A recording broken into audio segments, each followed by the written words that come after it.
Hello guys, আসসালামু আলাইকুম। কেমন আছেন সবাই? তো আজকে ভাবলাম একটু কচু শাক রান্না করে, একদম অল্প পরিমাণে নিয়েছিলাম। আমাদের বাড়িতে তেমন রান্না করে না, খায়ও না তেমন কেউ। তো আমার খেতে মন চাচ্ছে, আমার ভালোই লাগে। তো কি আর আমি রান্না করতেছি, আসলে আম্মুকে বললে রান্না করে দিত, তো আমি বলি নাই আমি রান্না করতেছি। এখানে আমি সব মশলা টশলা দিয়ে দিয়েছি, আমার পরিমাণে রান্না করতেছিলাম। আমার কচু শাক বা কচুর যে কোনো জিনিস অনেক ভালো লাগে, আপনাদের কেমন লাগে অবশ্যই জানাবেন। তো আমি এখানে বেশি করে পেঁয়াজ মরিচ মশলা সব দিয়ে দিয়েছি।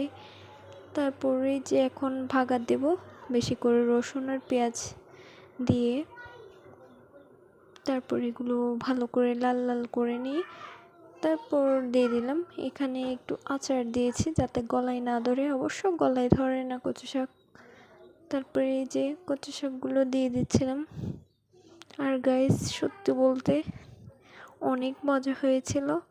পরে আমার থেকে আমার বোনও খেয়ে অনেক প্রশংসা করতেছিল। কেমন হয়েছে জানাবেন আপনারা।